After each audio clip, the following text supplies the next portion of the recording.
أعوذ بالله من الشيطان الرجيم. بسم الله الرحمن الرحيم.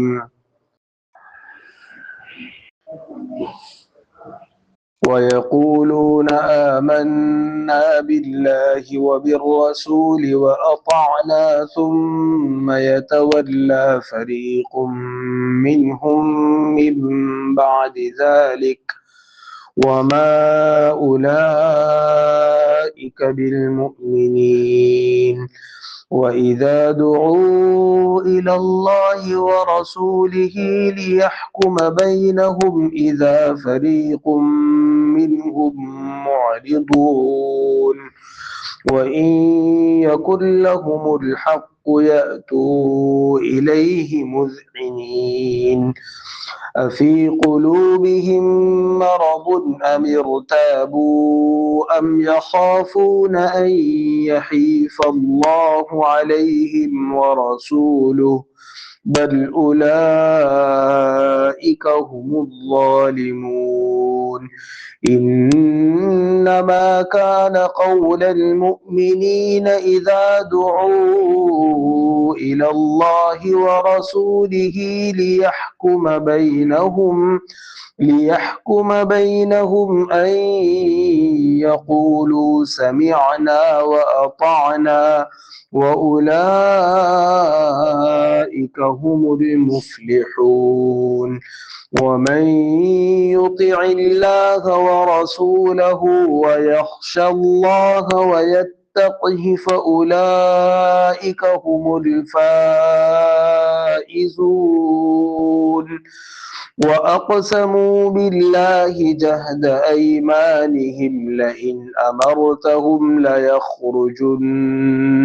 قل لا تقسموا طاعة معروفة إن الله خبير بما تعملون. قل أطيعوا الله وأطيعوا الرسول فإن تولوا فإنما عليه ما حمل وعليكم ما حملتم وإن تطيعوه تهتدوا وما على الرسول إلا البلاغ المبين. صدق اللہ العظیم. محترم بھائیوں، دوستوں، بزرگوں، قرآن پاک کے 18ویں پارے کی سورہ نور کی آیت نمبر 47 سے آیت نمبر 54 تک آیتیں ہمارے سامنے تلاوت کی گئی. ان آیتوں سے پہلے اللہ تعالیٰ نے مومنوں کے بارے میں اور کافروں کے بارے میں مستقل آیات ارشاد فرمائی تھی. اب ان آیات میں اللہ تعالیٰ منافقوں کا ذکر فرما رہا ہے، کیونکہ علماء نے لکھا ہے کہ دنیا میں انسان 3 طرح کے ہوتے ہیں. یا تو کافر ہیں، کھلم کھلا کفر کرتا ہے، دل میں بھی کفر ہے، زبان پر بھی کفر ہے، اعمال میں بھی کفر ہے، تو اس کو کافر اور مشرک کہتے ہیں. دوسرا وہ ہیں جو مسلمان ہیں، مومن ہیں، دل میں بھی ایمان ہے، زبان پر بھی ایمان ہے اور ایمان والے اعمال کرتا ہے. اور تیسرا طبقہ انسانوں کا وہ ہے جو منافق ہے. منافق کا مطلب ہوتا ہے اوپر سے اپنے آپ کو مسلمان دکھاتے ہیں اور حقیقت میں اندر سے سچ مچ میں وہ ایمان اور اسلام نہیں لائے. حضور اکرم صلی اللہ علیہ وسلم کے زمانے میں بڑی تعداد ایسے لوگوں کی تھی اور آپ صلی اللہ علیہ وسلم کو معلوم تھا کہ یہ لوگ سچ مچ دل سے ایمان نہیں لائے ہیں، مگر اس اندیشے سے کہ چونکہ ظاہر میں وہ اپنے آپ کو مسلمان کہتے ہیں تو اگر ان کے خلاف کوئی ایکشن لیا گیا یا ان کو قتل کر دیا گیا تو لوگ یہ باتیں بنائیں گے کہ محمد صلی اللہ علیہ وسلم اپنے ہی ساتھیوں کو قتل کر رہے ہیں، اپنے ہی ساتھیوں کو مار رہے ہیں. اس لیے اللہ تعالیٰ کی طرف سے ان منافقین کے بارے میں دنیا میں اس طرح کے قتل وغیرہ کے احکام نازل نہیں ہوئے، لیکن آپ صلی اللہ علیہ وسلم کو معلوم تھا اور آپ صلی اللہ علیہ وسلم نے اپنے ایک صحابی حضرت حذیفہ ابن الیمان رضی اللہ عنہ کو نام بھی بتائے تھے کہ دیکھو میں تم کو بتاتا ہوں کہ یہ لوگ منافق ہیں. انہوں نے کسی کو نہیں بتایا کہ کون کون لوگ، مجھے کن کن کے نام بتائے گئے تھے. حضرت عمر رضی اللہ عنہ اپنے زمانہ خلافت میں جب کسی کا انتقال ہوتا تھا تو دیکھتے تھے کہ حذیفہ ابن الیمان جنازے کی نماز میں آئے ہیں تو وہ بھی شریک ہوتے تھے.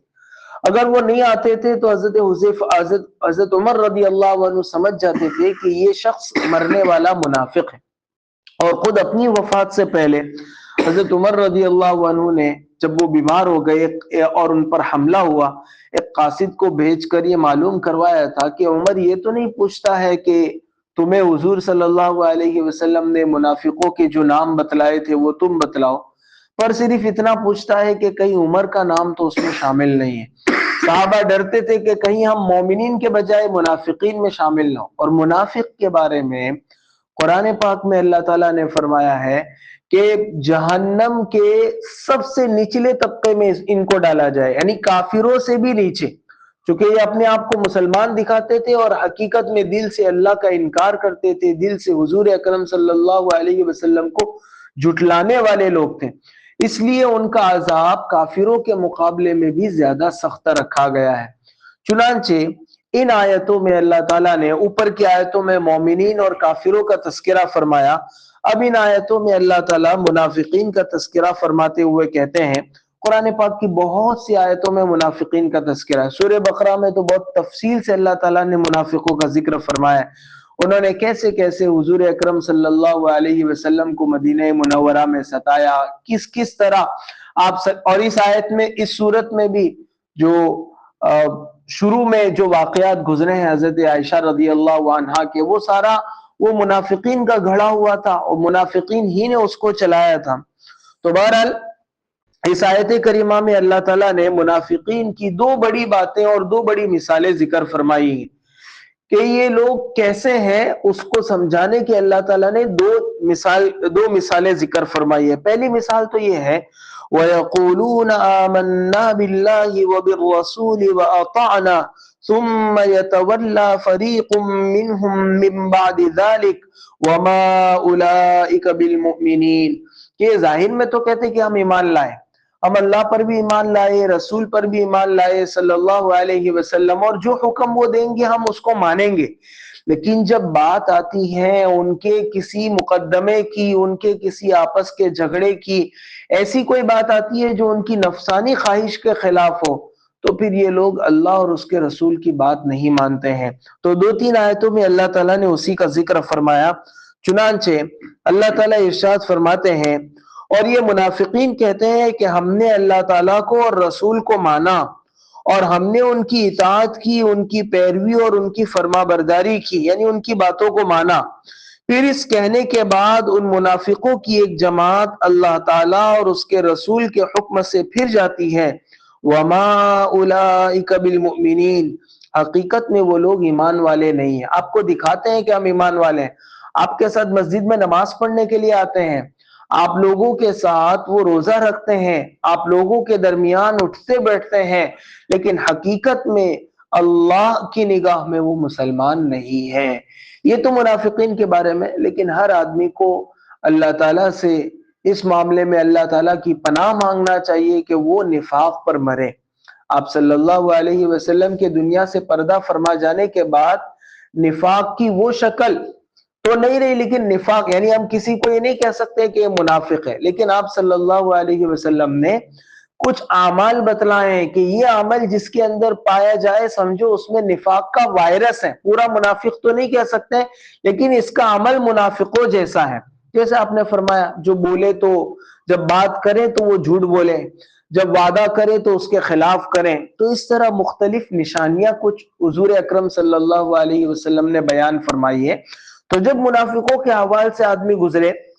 تو سوچنا چاہیے کہ کہیں وہ نشانی میرے اندر تو نہیں پائی جا رہی. ابھی حضرت عمر رضی اللہ عنہ کا میں نے سنایا کہ وہ کتنا ڈرتے تھے،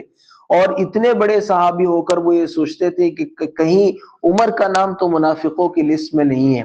ابھی جو آیت کریمہ گزری وما اولئک بالمؤمنین، کہ حقیقت میں وہ ایمان والے نہیں ہیں. تو ہم کو ڈرنا چاہیے کہ سرکار کی نظر میں اور دنیا والوں کی نظر میں اور ہمارے جو کاغذات بنے ہوتے ہیں، ہماری جو آئیڈینٹی ہوتی ہے، ہماری جو شناخت ہوتی ہے، اس میں سب میں ہم مسلمان ہیں، سرکاری کاغذات میں بھی، ہمارے آدھار کارڈ میں بھی، سب جگہ ہمارے دھرم کے کالم میں بھی ہمارا مسلمان لکھا ہوا ہے۔ لیکن ڈرنا چاہیے کہ کہیں اللہ کی فہرست میں آدمی مسلمان ہونے سے نکل نہ گیا ہو۔ حضرت شیخ رحمۃ اللہ علیہ نے فضائل اعمال میں لکھا ہے کہ کتنے ایسے لوگ جو دنیا کی نظروں میں مسلمان سمجھے جاتے ہیں لیکن اللہ کے یہاں وہ ایمان والوں کی فہرست سے نکل گئے ہیں۔ اس لیے اپنے آپ کو ڈرتے رہنا چاہیے، اللہ کی رحمت سے امید بھی رکھنی چاہیے اور ڈرتے بھی رہنا چاہیے۔ حضرت عمر رضی اللہ عنہ فرماتے تھے کہ کل قیامت میں اگر یہ اعلان ہو کہ سب لوگ انبیاء کو چھوڑ کر سب کے سب لوگ وہ جنت میں جائیں گے، سب کے سب لوگ جہنم میں جائیں گے سوائے ایک بندے کے، تو میں امید کرتا ہوں اللہ کی رحمت سے کہ وہ ایک میں ہوں گا جو جنت میں جاؤں گا۔ اور اگر اللہ تعالیٰ یہ اعلان فرمائے کہ سب کے سب لوگ جنت میں جائیں گے سوائے ایک شخص کو چھوڑ کے، تو مجھے ڈر ہے کہ کہیں وہ ایک شخص جو جہنم میں جانے والا ہے وہ میں نہ ہوں۔ تو ایمان ایسا ہی ہوتا ہے، ایمان اللہ تعالیٰ کے غضب اور غصے سے ڈرانے والا بھی ہوتا ہے اور اللہ تعالیٰ کی رحمت کا بندے کو امیدوار بھی بناتا ہے۔ تو یہ جو آیت کریمہ ہے وَمَا أُولَٰئِكَ بِالْمُؤْمِنِينَ، حقیقت میں وہ ایمان والے نہیں ہیں۔ اس آیت کریمہ سے ہم کو یہ سبق ملتا ہے کہ اپنی ایمان کے سلسلے میں ہمیشہ ڈرتے رہنا چاہیے۔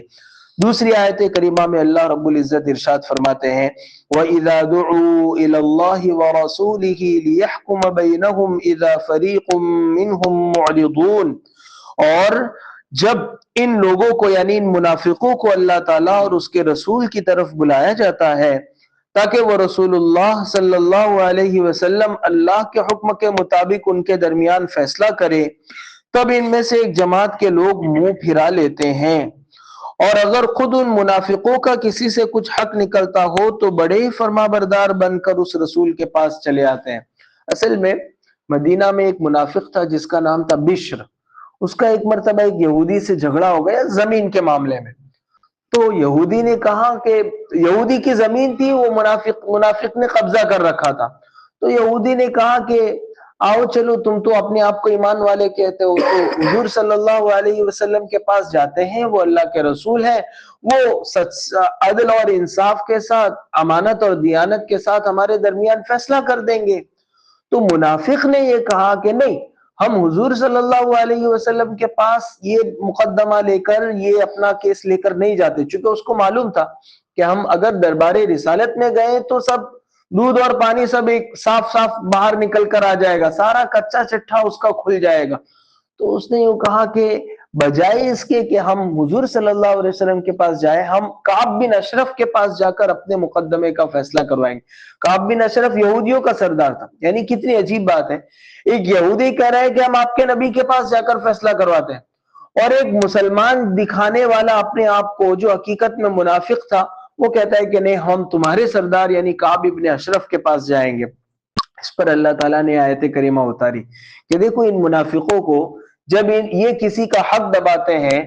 اور یہ غلط راستے پر ہوتے ہیں، کسی کے ساتھ دھوکہ بازی کرتے ہیں اور ان کو کہتے ہیں کہ آؤ اللہ رسول کی طرف اور اپنے مقدمے کا، اپنا کیس ان کے سامنے پیش کرو، تو وہ منع کرتے ہیں اور وہ دنیا کے دوسرے لوگوں کے پاس جاتے ہیں، اور جب وہ حق پر ہوتے ہیں، ان کو کسی سے کچھ لینا ہوتا ہے، کسی اور نے ان کی زمین دبا رکھی ہے، تو بھاگے بھاگے حضور صلی اللہ علیہ وسلم کے پاس آتے ہیں، چونکہ یہاں ان کو معلوم ہے کہ ہم کو ہمارا حق مل جائے گا، تو اس موقع سے تو برابر آتے ہیں، لیکن جب دینے کی باری آتی ہے تب وہ حضور اکرم صلی اللہ علیہ وسلم کی مجلس سے کتراتے ہیں۔ یہ ان کی دراصل حضور صلی اللہ علیہ وسلم کی اطاعت اور فرما برداری نہیں ہوئی، بلکہ یہ تو اپنے نفسانی چوچلوں کی اور اپنی دنیا کی مال اور عزت اور جاہ کی محبت نے ان کو اس لالچ میں مبتلا کر رکھا ہے کہ جب دینے کی باری آتی ہے تو دوسروں کے پاس جاتے ہیں، اور جب لینے کی باری آتی ہے تو حضور صلی اللہ علیہ وسلم کے پاس آتے ہیں۔ اسی طرح کا ایک اور قصہ ایک یہودی اور منافق کا ہوا تھا، تو آپ صلی اللہ علیہ وسلم کے پاس کسی طرح آ تو گئے، آپ نے فیصلہ کر لیا کہ یہ چیز یہودی کی ہے، پھر اس کے بعد جب باہر نکلے تو وہ جو منافق تھا اس نے کہا کہ نہیں نہیں، ہم حضرت ابو بکر کے پاس جائیں گے اس مسئلے کو لے کر، یہودی نے کہا کہ آپ کے رسول نے فیصلہ کیا کہ نہیں نہیں ہم جائیں گے۔ چنانچہ وہ حضرت ابو بکر رضی اللہ عنہ کے پاس گئے اور سارا مسئلہ سنایا، اور یہودی نے ساتھ میں یہ بھی کہا کہ ہم حضور صلی اللہ علیہ وسلم کے پاس گئے تھے اور انہوں نے اس مسئلے میں، ہمارے اس جھگڑے میں یہ فیصلہ سنایا، اور میرے حق میں فیصلہ سنایا ہے، اس کے حق میں نہیں سنایا۔ حضرت ابو بکر رضی اللہ عنہ نے کہا کہ بھلا حضور اکرم صلی اللہ علیہ وسلم نے فیصلہ کر لیا، وہ کبھی غلط ہو سکتا ہے کیا؟ میرا بھی یہی فیصلہ ہے۔ وہاں سے باہر نکلے تو وہ منافق نے کہا کہ ہم حضرت عمر کے پاس جائیں گے۔ چنانچہ وہ دونوں حضرت عمر کے پاس گئے اور حضرت عمر کو پورا قصہ سنایا۔ حضرت عمر رضی اللہ عنہ نے کہا کہ ایک منٹ رکو، میں آتا ہوں، فیصلہ کرتا ہوں تمہارے اس مسئلے کا۔ اندر گھر کے اندر گئے، وہاں سے تلوار لائے اور تلوار لا کر اس منافق کی گردن اڑا دی کہ جس کو ہمارے رسول صلی اللہ علیہ وسلم کے فیصلوں میں بھی شک ہو اور ان کے فیصلے کے بعد بھی وہ کسی اور دربار کی طرف جانا، کسی اور کی طرف جاتا ہو، وہ حقیقت میں ایمان والا نہیں ہے۔ اس پہ بڑا کوہرام بپا ہو گیا، چونکہ آپ صلی اللہ علیہ وسلم کی طرف سے کسی کو جان سے مارنے کا حکم نہیں تھا۔ گویا حضرت عمر نے ایک مسلمان کو جان سے مار دیا، لوگ تو اس کو مسلمان ہی سمجھتے تھے۔ حضرت جبرائیل علیہ الصلوۃ والسلام قرآن پاک کی آیت فلا وربک لا یؤمنون حتی یحکموک لے کر نازل ہوئے کہ آپ کے رب کی قسم یہ لوگ ایمان والے نہیں ہو سکتے ہیں جب تک کہ وہ اپنے مسئلے آپ کے پاس نہ لائیں، اور آپ ان کے مسئلوں میں جو فیصلہ فرمائیں اس کو دل و جان سے، رغبت سے، خوشی خوشی قبول نہ کرے، تب تک یہ لوگ ایمان والے نہیں ہو سکتے ہیں۔ اور پھر حضرت جبرائیل علیہ الصلوۃ والسلام نے کہا کہ اللہ کے رسول عمر سے کچھ نہ کہیے، عمر کی زبان پر اللہ نے حق کو جاری فرمایا ہے، اور عمر حق اور باطل میں تمیز کرنے والے، اسی لیے حضرت عمر کو فاروق کہتے ہیں۔ فاروق کا ترجمہ ہوتا ہے حق اور باطل کے درمیان فرق کرنے والا۔ تو بہرحال اس آیت کریمہ میں اللہ تعالیٰ نے یہ ارشاد فرمایا کہ منافقوں کی علامت یہ ہے کہ جب وہ ناحق ہوتے ہیں، باطل پر ہوتے ہیں، غلط کسی کا مال دبایا ہوتا ہے، کسی کو دھوکہ دیا ہوتا ہے، اور پھر آپس میں جھگڑا ہو جاتا ہے تو کہیں اور اپنا مقدمہ لے کر، اپنا کیس لے کر جاتے ہیں، اور جب وہ حق پر ہوتے ہیں، ان کو کسی سے کچھ لینا ہوتا ہے، کسی اور نے ان پر ظلم کیا ہوتا ہے، تو وہ حضور اکرم صلی اللہ علیہ وسلم کے پاس آتے ہیں۔ یہ پیروی نہیں ہے، یہ تو اپنی نفسانی خواہش پر چلنے والے لوگ ہیں۔ اور اسی آیت کے ذیل میں حضرت مولانا خالد سیف اللہ رحمانی، ہمارے اس زمانے کے بہت بڑے عالم ہیں، آل انڈیا مسلم پرسنل لا بورڈ کے صدر ہیں اس وقت، انہوں نے اپنے ترجمہ قرآن، انہوں نے قرآن کا ترجمہ اور تفسیر لکھی ہے، انہوں نے اس آیت کے ذیل میں لکھا ہے کہ فقہا نے اس موقع پر لکھا ہے کہ اللہ تعالیٰ نے فرمایا کہ جب ان کو بلایا جاتا ہے اللہ اور اس کے رسول کی طرف تاکہ وہ رسول اللہ کے حکم کے مطابق فیصلہ کرے، اس سے یہ معلوم ہوا کہ اگر کسی کو اسلامی عدالت میں بلایا جائے اور وہ قاضی کے پاس نہ جائیں تو وہ آدمی ظالم ہے۔ اور تابعین سے اس قسم کا فرمان رسول بھی منقول ہے کہ حضور صلی اللہ علیہ وسلم کی نسبت کرتے ہوئے یہ کہا گیا کہ جس شخص کو امام بلائیں اس بات کے لیے تاکہ وہ شریعت کے مطابق اپنے فیصلے کرائیں اور وہ نہ جائیں تو وہ ظالم ہے، اس کا کسی مسئلے میں کوئی حق نہیں بنتا ہے۔ اب آج ہمارے یہاں کیا ہو گیا، یہ صرف اسلامی عدالت کی بات نہیں، یعنی اسلامی ملک میں نہیں، اگر کوئی غیر اسلامی ملک میں رہتا ہے اور وہاں کے لوگوں نے مل کر، وہاں کے علماء نے مل کر کسی کو قاضی چنا ہے، تو اب وہ جلاد کو بیچ کر تو کسی کو بلا نہیں سکتے ہیں چونکہ پاور نہیں ہے ان کے پاس۔ ہاں البتہ دو میاں بیوی کے درمیان، دو بھائیوں کے درمیان، دو پارٹنروں کے درمیان ان کے آپس کے جو الجھے ہوئے مسائل ہیں ان کو وہ حل کر سکتے ہیں، اور شریعت کی روشنی میں بتا سکتے ہیں کہ اس پراپرٹی میں کس کا کتنا حصہ ہے، وارثوں کے درمیان آپس میں جھگڑا ہوا ہے تو کس کو وراثت میں کتنا ملے گا، ایک مفتی اور قاضی یہ بتلا سکتا ہے۔ اب اگر ایک مفتی اور قاضی یہ بتلاتا ہے کہ شریعت کے مطابق تمہارا اتنا حصہ اور تمہارا اتنا حصہ، شریعت کے مطابق یہ طلاق ہو گئی ہے، اور شریعت یہ کہتی ہے کہ طلاق پانے کے بعد شوہر کے ذمے عورت کو کوئی خرچہ دینا نہیں ہے، اور لڑکی والے یا جن کے خلاف فیصلہ ہوا ہے وہ عدالتوں میں چلے جاتے ہیں، وہ قرآن پاک کی اس آیت کے حکم کی خلاف ورزی کرنے والے لوگ ہیں، اور قرآن پاک کی روشنی میں یہ ظلم کرنے والے لوگ ہیں، یہ اللہ رسول کے حکم کو ٹھکرانے والے لوگ ہیں۔ آج ایسا ہوتا ہے کہ آپس میں لڑائیاں ہوتی ہیں اور لڑائیوں کا مسئلہ شریعت سے پوچھنے کے بجائے، شریعت سے حل کروانے کے بجائے دنیاوی عدالتوں کے چکر کاٹتے ہیں، وکیلوں کو پیسے کھلاتے ہیں، ججوں کو پیسے کھلاتے ہیں، کسی بھی طرح اپنے بھائی کا ناحق مال، اپنی بہن کا ناحق مال کسی بھی طرح اپنے پاس سمیٹنے کے لیے آدمی لاکھوں روپے جھونک دیتا ہے، لیکن مفت میں شریعت کے علماء بیٹھ کر، علماء اور قاضی لوگ بیٹھ کر جو مسئلہ سناتے ہیں، جو فیصلہ سناتے ہیں، وہاں آنے کے لیے آدمی راضی نہیں ہوتا۔ ہمارے یہاں ڈابیل میں دارالقضاء ہے، ہمارے استاد چلاتے ہیں، آپ کے یہاں بھی بستی میں آنے والے ہیں انشاءاللہ ان قریب۔ وہ کہتے ہیں کہ بسا اوقات کسی جگہ سے کسی کو بلانا ہوتا ہے تو وہ جلدی تیار نہیں ہوتے، لڑکی والے یا لڑکے والے کبھی تیار نہیں ہوتے، تو گاؤں کے وڈیلوں کو خط لکھتے ہیں، ان کو کہتے ہیں کہ ان کو سمجھاؤ، امام صاحب کو خط لکھتے ہیں، گاؤں کے ذمہ داران کو خط لکھتے ہیں کہ آپ اپنی ذمہ داری میں لے کر آؤ تاکہ یہ دو خاندانوں کا آپس کا جھگڑا ختم ہو، اور پھر وہاں بیٹھ کر ان کو سمجھایا جاتا ہے۔ شریعت کی ساری روشنی میں، ساری کاروائی شریعت کی روشنی میں ہوتی ہے، اور اس وقت ہمارے ہندوستانی قانون کے مطابق یہ ویلڈ ہے، یعنی ہندوستانی قانون اور عدالتوں میں اس طرح کا اگر کوئی فیصلہ کرتا ہے تو وہ عدالت میں بھی اس کو مانا جاتا ہے، حکومت کی طرف سے بھی اس کو اجازت ہے۔ اس نظام کی قدر کرنا چاہیے، اور اپنے مسائل کو ہمیشہ شریعت سے پوچھنا چاہیے، اور شریعت سے پوچھنے میں بھی یہ لحاظ رکھنا چاہیے کہ اپنے مسائل اپنے کسی ایک مفتی صاحب سے آپ پوچھیں گے۔ لوگ کیا کرتے ہیں، کوئی مسئلہ کاروبار، نماز کا مسئلہ آیا اور سجدہ تلاوت کرنا ہے کہ نہیں کرنا، سجدہ سہو کرنا، وہ تو ٹھیک ہے امام صاحب سے پوچھ لیتے۔ کاروبار کا کوئی مسئلہ آتا ہے تو 25 لوگوں سے الگ الگ پوچھتا ہے، اس کی جی میں ہوتی ہے کہ یہ اسکیم جو علماء نام بتلا رہے ہیں، منع کر رہے ہیں کہ یہ اسکیم درست ہے، کہیں سے مجھ کو جائز کا اور حلال کا فتویٰ مل جائے۔ تو ایسے کسی کے فتویٰ دینے سے وہ حلال نہیں ہو جاتا۔ معتبر علماء سے اور کسی ایک عالم سے آدمی کو رابطے میں رہنا چاہیے، اور اسی سے اپنی زندگی کے ان مسائل کو حل کرنا چاہیے۔ آدمی جب بیمار ہو جاتا ہے تو وہ سڑک چھاپ ڈاکٹروں اور حکیموں کو تو دکھاتا نہیں ہے، وہ اعلیٰ سے اعلیٰ حکیم کو اور اعلیٰ سے اعلیٰ ڈاکٹر کو دکھانا چاہتا ہے، اور اسی کے پاس اپنا، اور لوگ کہتے بھی ہیں کہ بھائی ہم کو تو کچھ بھی ہو جاتا ہے، ہمارے یہاں تو یہ فیملی ڈاکٹر ہے، ہم لوگ تو انہی کے پاس جاتے ہیں۔ تو جیسے ایک فیملی ڈاکٹر ہوتا ہے، ایک فیملی لائر ہوتا ہے، ایک کاروبار کے لیے ہمارا اپنا سی اے ہوتا ہے، ویسے ہر گھر کے پاس ایک عالم ہونا چاہیے دین کی رہبری کے لیے، کہ ہمارے گھر کے کوئی مسئلے مسائل ہوں گے تو ہم اپنے ان عالم صاحب سے، ان مفتی صاحب سے رجوع کریں گے۔ یہ قرآن پاک کی اس آیت پر عمل ہو جائے گا جس کا ذکر آگے آ رہا ہے، اور منافقین کے عمل کے خلاف ہوگا، کہ منافقین ہمیشہ اللہ رسول کے حکم سے اپنے آپ کو دور بھگاتے تھے۔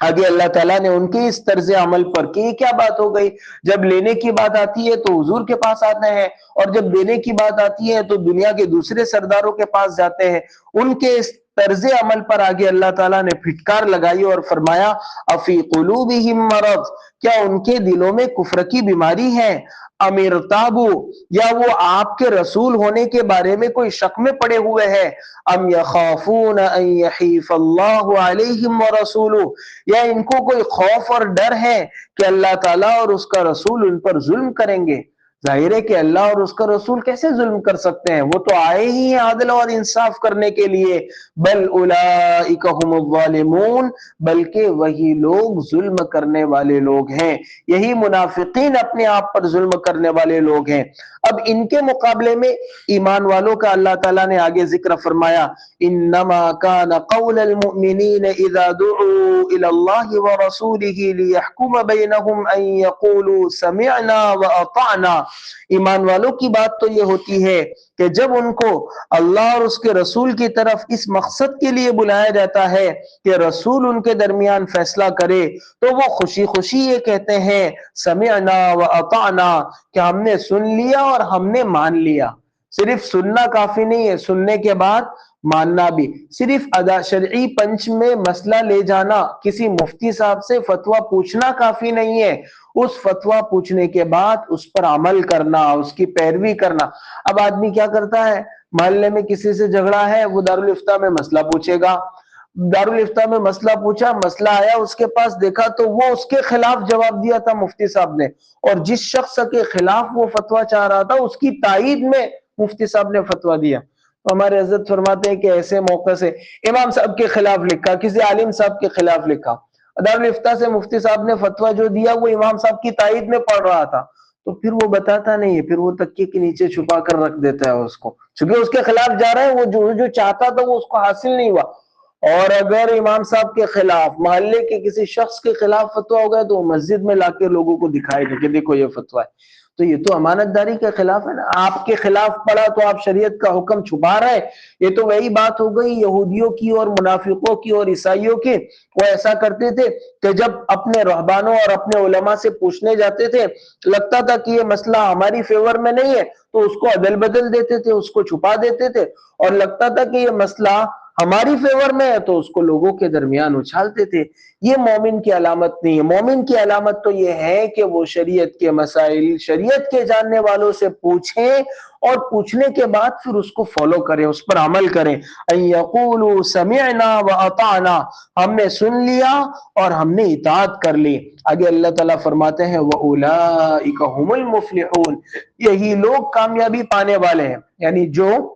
اپنی زندگی کے تمام مسائل کو شریعت سے پوچھتا ہے اور پوچھ پوچھ کر عمل کرتا ہے، وہی لوگ حقیقت میں کامیابی پانے والے ہیں۔ آگے اللہ تعالیٰ نے ایک بہت پیاری آیت ارشاد فرمائی، وَمَن يُطِعِ اللَّهَ وَرَسُولَهُ وَيَخْشَ اللَّهَ وَيَتَّقْهِ فَأُولَئِكَ هُمُ الْفَائِزُونَ۔ چار چیزیں اللہ تعالیٰ نے اس آیت کریمہ میں ذکر کی۔ جو اللہ تعالیٰ کی اطاعت کرتا ہے، جو آدمی اس کے رسول صلی اللہ علیہ وسلم کی پیروی کرتا ہے، ان کی باتوں کو مانتا ہے، اور جو آدمی اللہ تعالیٰ سے ڈرتا ہے، اور جو آدمی اللہ کی نافرمانی سے بچتا ہے، سو وہی لوگ کامیاب ہونے والے ہیں۔ یعنی کامیابی کی چار علامتیں، چار نشانیاں، چار اسباب بیان کر دیے کامیابی کے۔ اللہ کی مان کر چلنا، رسول کی مان کر چلنا، زندگی میں کوئی گناہ ہو گیا ہے تو اس گناہ پر اللہ تعالیٰ سے، اللہ تعالیٰ کی پکڑ اور عذاب سے ڈرتے رہنا، اور آئندہ زندگی میں وَيَتَّقْهِ، تقوی کے ساتھ زندگی گزارنا، اللہ کی نافرمانی سے بچتے ہوئے زندگی گزارنا۔ جس شخص میں، جن لوگوں میں یہ چار باتیں ہوگی، اللہ تعالیٰ ان کو ضرور بھی ضرور کامیاب فرمائیں گے۔ یہ کسی محلے کے یا کسی دنیا کے بڑے آدمی کی گارنٹی نہیں ہے، یہ دنیا کو بنانے والے خالق کائنات کی گارنٹی ہے۔ وَأُولَئِكَ هُمُ الْفَائِزُونَ، کہ اللہ تعالیٰ ضرور بھی ضرور ان کو کامیاب فرمائیں گے۔ حضرت عمر رضی اللہ عنہ کے پاس ایک مرتبہ ایک روم کا ایک کرسچن، ایک رومی کرسچن عیسائی آیا، اور آ کر آپ کے سامنے زور سے اس نے کلمہ پڑھا۔ حضرت عمر رضی اللہ عنہ نے کہا کیا بات ہو گئی؟ کہا میں مسلمان ہو گیا۔ کہا کیوں مسلمان ہوا؟ کہ ویسے تو میں سابقہ پہلی جتنی آسمانی کتابیں تھی ساری آسمانی کتابیں میں جانتا ہوں، اور سب کو میں نے پڑھ لیا ہے، میں نے بہت ریسرچ کر لیا ہے۔ میں آج ایک جگہ سے گزر رہا تھا تو میں نے ایک مسلمان سے یہ آیت کریمہ سنی، وَمَن يُطِعِ اللَّهَ وَرَسُولَهُ وَيَخْشَ اللَّهَ وَيَتَّقْهِ فَأُولَئِكَ هُمُ الْفَائِزُونَ۔ مجھ کو ایسا لگا کہ پہلی ساری کتابوں میں اللہ تعالیٰ نے جو کچھ بیان کیا ہے اس سب کا نچوڑ اس ایک آیت میں آ جاتا ہے۔ تو مجھے بے ساختہ میرے دل کے دروازے اسلام کے لیے کھل گئے اور میں آپ کی خدمت میں آ کر مسلمان ہو گیا۔ پھر اس نے اس آیت کو سمجھایا بھی۔ حضرت عمر رضی اللہ عنہ سے کہا کہ وَمَن يُطِعِ اللَّهَ، جو اللہ کی اطاعت کرے، اس میں فرائض آ گئے، جتنے اللہ تعالیٰ نے فرض اور واجب چیزیں رکھی ہے وہ سب اس میں آ گئی۔ پھر آگے ہے وَمَن يُطِعِ اللَّهَ وَرَسُولَهُ، جو رسول کی فرما برداری اور پیروی کرے، تو اس میں جتنی سنتیں ہیں وہ ساری سنتیں اس میں آ گئی۔ پھر آگے فرمایا وَيَخْشَ اللَّهَ، اور جو اللہ سے ڈرتا رہے۔ اس کا تعلق پچھلی زندگی کے ساتھ ہے۔ پچھلی زندگی میں جو گناہ ہو گئے اس گناہ کے بارے میں اللہ تعالیٰ سے ڈرتا رہے کہ کہیں اللہ تعالیٰ میری پکڑ نہ فرما دے۔ وَيَتَّقِي، اور چوتھے جملے کا تعلق آگے والی زندگی کے ساتھ ہے کہ آئندہ کی زندگی اللہ سے ڈر کر گزارتا رہے۔ جس شخص میں یہ چار باتیں ہوگی فَأُولَئِكَ هُمُ الْفَائِزُونَ، وہی حقیقت میں کامیاب ہے۔ اور پھر اس نے یہ بھی کہا کہ قرآن کی روشنی میں کامیاب کون ہے؟ قرآن کی روشنی میں کامیاب وہ ہے جو جہنم سے بچا کر آخرت میں جنت کی طرف جس کو راستہ مل گیا، جو جنت میں داخل کر دیا گیا قرآن کی روشنی میں، وہی شخص کامیاب ہے۔ اللہ تعالیٰ نے چوتھے پارے میں بھی اس کے متعلق ارشاد فرمایا کہ فَمَن زُحْزِحَ عَنِ النَّارِ وَأُدْخِلَ الْجَنَّةَ فَقَدْ فَازَ، جو جہنم سے بچا کر جنت میں داخل کر دیا گیا وہ حقیقت میں کامیاب آدمی ہے۔ تو یہ اس آیت کریمہ میں حضرت عمر رضی اللہ عنہ نے جب اس رومی عیسائی کی یہ ساری بات سنی تو پھر کہا کہ سچ فرمایا میرے رسول صلی اللہ علیہ وسلم نے کہ اللہ تعالیٰ نے مجھ کو جوامع الکلم عطا فرمایا ہے۔ جوامع الکلم کا مطلب ہے جملہ چھوٹا ہے لیکن اس کے اندر معانی بہت سارے ہیں، اس کے بہت سارے مطلب نکلتے ہیں۔ تو جملہ چھوٹا ہے لیکن اس کی بہت ساری ایک بڑی دنیا اس کے اندر معانی کی، احکام کی، مسائل کی چھپی ہوئی ہے۔ تو اللہ تعالیٰ نے رسول اللہ صلی اللہ علیہ وسلم کو جو معجزات عطا فرمائے تھے الگ الگ، ان میں سے ایک معجزہ یہ تھا کہ آپ کم بولتے تھے لیکن اس کے بہت سارے معنی بنتے تھے، اس سے بہت سارے مسائل نکلتے تھے۔ بعض مرتبہ حضور اکرم صلی اللہ علیہ وسلم کی ایک ایک حدیث سے علماء نے 100 سے زیادہ مسئلے نکالے۔ ایک حدیث ہے لیکن اس سے 100 سے زیادہ مسئلے نکالے ہیں۔ دنیا میں کسی اور شخص کی بات کی اتنی تشریح اور اس سے اتنے سارے احکام نکالے گئے وہ نہیں ہے، اور یہ ہو نہیں سکتا کیونکہ حضور اکرم صلی اللہ علیہ وسلم کو اللہ کی طرف سے یہ انعام بطور معجزے کے عطا فرمایا گیا تھا۔ بہرحال یہ آیت کریمہ دل پر لکھنے کے قابل ہے کہ جو اللہ اور اس کے رسول کی فرما برداری اور پیروی کرے گا اور پچھلی زندگی کے بارے میں اللہ سے ڈرے گا اور آئندہ آنے والی زندگی میں اللہ سے تقوی اختیار کر کے ڈر کر زندگی گزارے گا، فَأُولَئِكَ هُمُ الْفَائِزُونَ، سو وہی لوگ کامیاب ہونے والے ہیں۔ چونکہ میں نے شروع میں بتایا تھا منافقین کی دو مثالیں اللہ تعالیٰ ذکر کریں گے۔ ایک مثال تو ذکر کر دی کہ وہ لوگ ایسا کرتے ہیں کہ جب لینے کی بات آتی ہے تو آپ کے پاس آتے ہیں، اور جب دینے کی بات آتی ہے تو دنیا کے دوسرے سرداروں کے پاس جاتے ہیں تاکہ وہ ناحق مال کھایا کریں۔ آگے منافقوں کی ایک اور مثال اللہ تعالیٰ نے دی ہے کہ یہ لوگ کیا کرتے ہیں، وَأَقْسَمُوا بِاللَّهِ جَهْدَ أَيْمَانِهِمْ لَئِنْ أَمَرْتَهُمْ لَيَخْرُجُنَّ، اور یہ منافقین بڑی تاکید سے اللہ تعالیٰ کے نام کی قسمیں کھا کر کہتے ہیں کہ اگر آپ ان کو جہاد یا ہجرت کے لیے نکلنے کا حکم دیں تو وہ ضرور سب چھوڑ چھاڑ کر نکل جائیں گے۔ قل لا تقسموا، آپ ان کو جواب میں کہہ دو کہ بس قسمیں نہ کھایا کرو، طاعت معروف، تمہاری فرما برداری کی حقیقت سب کو معلوم ہے، ان اللہ خبیر بما تعملون، جو کام بھی تم لوگ کرتے ہو یقیناً اللہ تعالیٰ کو اس کی پوری خبر ہے۔ نارمل جب حالات ہوتے تھے مدینہ میں تو آپ صلی اللہ علیہ وسلم کے پاس آ کر قسمیں کھاتے تھے کہ اب کی اگر جنگ ہوئی نا تو ہم یوں کریں گے، تو کریں گے، آپ خالی ہم کو اشارہ کر دینا، ہم اپنا گھر بار چھوڑ کر نکل جائیں گے۔ پھر جب جنگ کا موقع آتا تھا تو یہی لوگ بہانے تراشتے تھے۔ کوئی آ کر کہتا تھا کہ ہمارے کھجور کے باغات پک گئے ہیں، اگر ہم نکل گئے اللہ کے رسول تو ہمارا تو مسئلہ ہو جائے گا، ہم سال بھر انہی کھجوروں پر گزارا کرتے تھے۔ کوئی آ کے یوں کہتا تھا کہ میرے گھر کا تو دروازہ بہت کمزور ہے، اگر میں گھر سے جو ہے وہ نکل گیا تو دشمن چور ڈاکو میرے گھر میں گھس آئیں گے۔ یہ سب انہوں نے کہے الگ الگ غزوہ احد میں یہ منافقین 300 کی تعداد میں حضور اکرم صلی اللہ علیہ وسلم کے ساتھ نکلے تھے، اور احد کے میدان میں پہنچنے سے پہلے ایک میدان سے اپنے سردار کے ساتھ یہ 300 کے 300 لوگ واپس آ گئے۔ تو ہر جنگ کے موقع سے ان لوگوں نے دھوکہ دیا ہے۔ تو اور پھر جب جنگ ہو جاتی تھی اس کے بعد جب صحابہ حضور اکرم صلی اللہ علیہ وسلم کے ساتھ مدینہ لوٹتے تھے تو پھر یہ لوگ آتے تھے اور قسمیں کھا کر کہتے تھے کہ یوں ہو گیا، اب آئندہ جنگ ہوگی تو ہم یوں کریں گے، تو کریں گے۔ اللہ تعالیٰ نے ان کی پول کھولتے ہوئے ارشاد فرمایا کہ یہ بول بچن کی ضرورت نہیں ہے، یہ سب زبانی الفاظ آپ ہمارے سامنے مت کرو، عمل کا موقع ہے تو عمل کر کے دکھاؤ۔ صرف بولنے سے، صرف زبان سے کہہ دینے سے کچھ نہیں ہوتا، حقیقت میں شریعت میں عمل آدمی کا مطلوب ہے۔ ہم سب کو اپنی زندگی میں بھی غور کر کے دیکھنا چاہیے کہ ہم یوں تو بیانات سنتے ہیں اور یوں تو خوب باتیں کرتے ہیں، لیکن جب عمل کا موقع آتا ہے تو ہر آدمی پیچھے رہ جاتا ہے۔ ہر آدمی کو اپنی پرسنل لائف میں دیکھنا چاہیے کہ میں جتنا بولتا ہوں کیا اتنا عمل کرتا ہوں۔ مجھ کو اپنی پرسنل لائف میں دیکھنا ہے، آپ کو اپنی پرسنل لائف میں ہر آدمی کو اپنی پرسنل زندگی میں دیکھنا چاہیے کہ کہیں یہ نفاق والی علامت ہمارے اندر تو نہیں ہے۔ وَقَسَمُوا بِاللَّهِ جَهْدَ أَيْمَانِهِمْ لَئِنْ أَمَرْتَهُمْ لَيَخْرُجُنَّ، اور وہ منافقین بڑی تاکید سے اللہ تعالیٰ کے نام کی قسمیں کھا کھا کر کہتے ہیں کہ اگر آپ ان کو جہاد یا ہجرت کے لیے نکلنے کا حکم دیں تو وہ ضرور سب کچھ چھوڑ چھاڑ کر نکل جائیں گے۔ قل لا تقسموا، اے نبی جی آپ ان کو جواب میں کہو کہ بس تم قسمیں نہ کھاؤ، تمہاری فرما برداری کی حقیقت سب کو معلوم ہے۔ ان اللہ خبیر بما تعملون، بے شک اللہ تعالی جو کچھ بھی تم لوگ کرتے ہو اس سے پوری طرح خبر ہے، خبر رکھتے ہیں۔ قل اطیعوا اللہ و اطیعوا الرسول، اے نبی آپ کہہ دیجئے کہ تم تو اللہ کی اطاعت کرو اور تم رسول کی اطاعت کرو۔ دونوں کو الگ الگ ذکر کیا، اللہ کی بھی اطاعت کرنا ہے اور رسول کی بھی اطاعت کرنا ہے۔ کیوں الگ الگ ذکر کیا؟ بعد کے زمانے میں ایک فتنہ ہے، ہمارے آج کے زمانے میں بھی یہ فتنہ ہے، بعض لوگ حدیث کا انکار کرتے ہیں کہ صرف قرآن میں جو آیا ہے اسی کو ہم فالو کریں گے، اس کے علاوہ حدیث کو وہ نہیں مانتے ہیں۔ تو یہ شخص گمراہی کا شکار ہے، ایسا شخص مسلمان نہیں ہو سکتا۔ صرف قرآن میں آئی ہوئی بات پر کیسے عمل کرے گا؟ قرآن میں اللہ تعالیٰ نے فرمایا نماز پڑھو، نماز کیسے پڑھنا ہے وہ پورے قرآن میں نہیں ہے۔ 4 رکعتیں ہیں،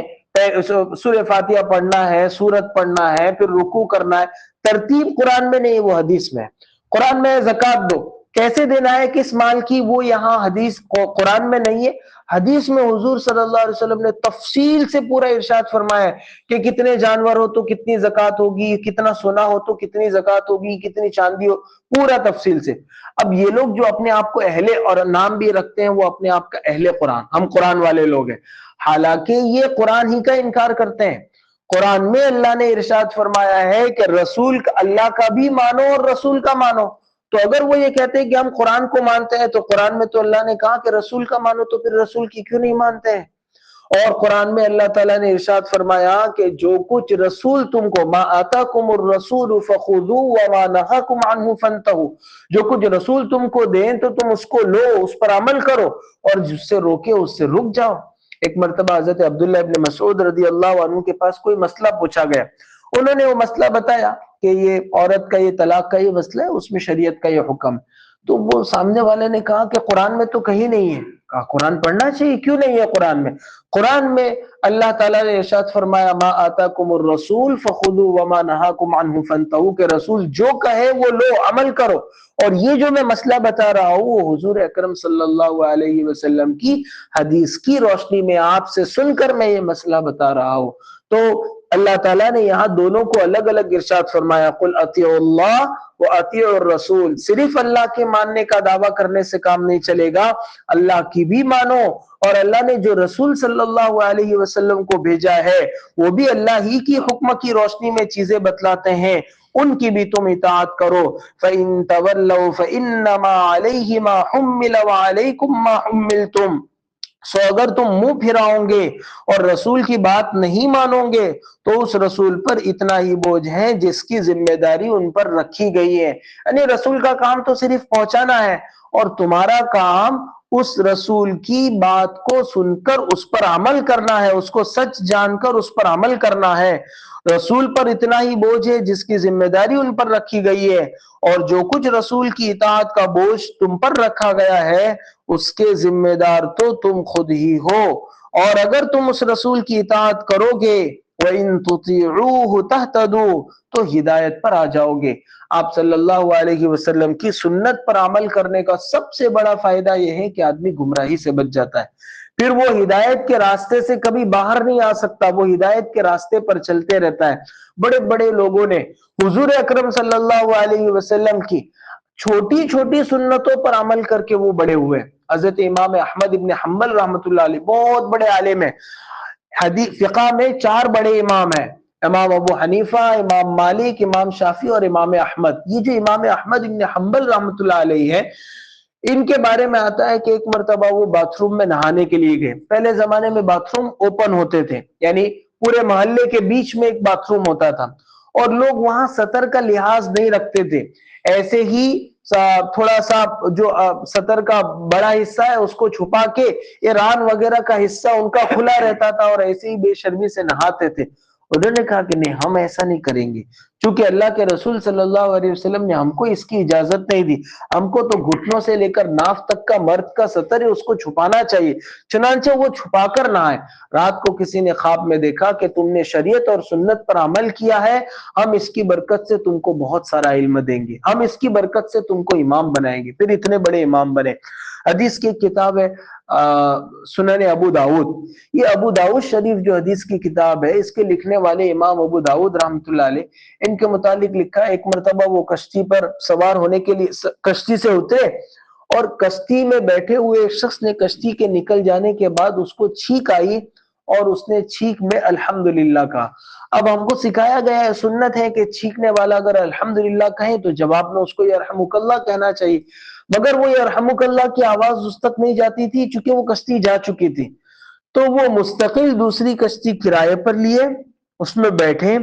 اور اس کنارے پر جا کر اس شخص کو یرحمک اللہ کا جواب دیا. رات کو جب سوئے تو خواب میں کہنے والے ایک شخص نے کہا کہ تم نے سنت کی اتنی قدر کی، ہم بھی تمہاری قدر کریں گے. پھر ان کی لکھی ہوئی کتاب اتنی مقبول ہوئی کہ آج بھی کوئی عالم جب تک اس کو پڑھے گا نہیں، وہ عالم نہیں ہو سکتا. ہمارے یہاں مدرسوں میں جو لاسٹ ایئر ہے، آخری سال ہے، اس میں جو 6 اہم کتابیں ہیں اس میں سے ایک ابو داؤد شریف ہے. وہ ان کے لکھنے والوں کو اللہ تعالیٰ نے اتنی زیادہ برکت عطا فرمائی سنت پر عمل. تو چھوٹی چھوٹی سنتیں، مسواک کرنا، وضو کی سنتوں پر عمل کرنا، مسجد آتے نکلتے، چپل پہنتے اتارتے، کپڑے پہنتے اتارتے، یہ چھوٹی چھوٹی سنتیں دکھنے میں چھوٹی ہیں لیکن حقیقت میں بہت بڑی ہے اور بہت اعلیٰ درجے تک آدمی کو لے جاتی ہے. سنت پر عمل کرنے کا سب سے بڑا فائدہ یہ ہے کہ آدمی گمراہی سے بچ جاتا ہے. وَإِن تُطِيعُوهُ تَهْتَدُوا، اور اگر تم رسول صلی اللہ علیہ وسلم کی اطاعت کرو گے تو ہدایت پر آ جاؤ گے. وَمَا عَلَى الرَّسُولِ إِلَّا الْبَلَاغُ الْمُبِينُ، اور رسول کی ذمہ داری تو صاف صاف بات پہنچا دینا ہے، تمہاری ذمہ داری ہے اس پر عمل کرنا. سو ہم سب یہ نیت کریں کہ انشاءاللہ اپنی زندگی حضور اکرم صلی اللہ علیہ وسلم کی لائی ہوئی سنت اور شریعت کے مطابق گزاریں گے. اللہ تعالی ہم سب کو اس کی توفیق عطا فرمائے. سبحانك اللهم وبحمدك وتبارك اسمك وتعالى جدك ولا إله غيرك. اللهم لك الحمد كله ولك الشكر كله ولك الملك كله بيدك الخير كله. اللهم لا أحصي ثناء عليك أنت كما أثنيت على نفسك. اللهم صل على سيدنا ومولانا محمد وعلى آل سيدنا ومولانا محمد كما صليت على إبراهيم وعلى آل إبراهيم إنك حميد مجيد. اللهم بارك على سيدنا ومولانا محمد وعلى آل سيدنا ومولانا محمد كما باركت على إبراهيم وعلى آل إبراهيم إنك حميد مجيد. ربنا ظلمنا أنفسنا وإن لم تغفر لنا وترحمنا لنكونن من الخاسرين. ربنا آتنا في الدنيا حسنة وفي الآخرة حسنة وقنا عذاب النار. اے اللہ ہم سب کے گناہوں کو معاف فرما، اے اللہ ہماری خطاؤں سے درگزر فرما، اے اللہ ہمیں سنت اور شریعت کا پابند بنا، اے اللہ نفسانی خواہشات کی پیروی کرنے سے ہماری حفاظت فرما، اے اللہ تیرے اور تیرے رسول صلی اللہ علیہ وسلم کی اطاعت اور فرما برداری کرنے والوں میں ہمیں شامل فرما، اے اللہ نفاق کی اے اللہ علامتوں سے ہماری پوری پوری حفاظت فرما، اے اللہ ہمیں مومنین خالصین کے زمرے میں شامل فرما، اے اللہ سچے پکے ٹھکے مومنوں میں ہمارا شمار فرما، اے اللہ نمازوں کا عشق عطا فرما، نمازوں کی پابندی عطا فرما، پانچوں نمازیں پہلی صف میں تکبیر تحریمہ کے ساتھ اے اللہ ادا کرنے والا ہم کو بنا، اے اللہ ہمیں مسجد میں آنے جانے والا بنا، اے اللہ مسجد کا کھوٹا ہمیں بنا دے، اے اللہ نفاق کی علامتوں سے اے اللہ ہماری پوری پوری حفاظت فرما، اے اللہ نفاق کے وائرس سے ہماری پوری پوری حفاظت فرما۔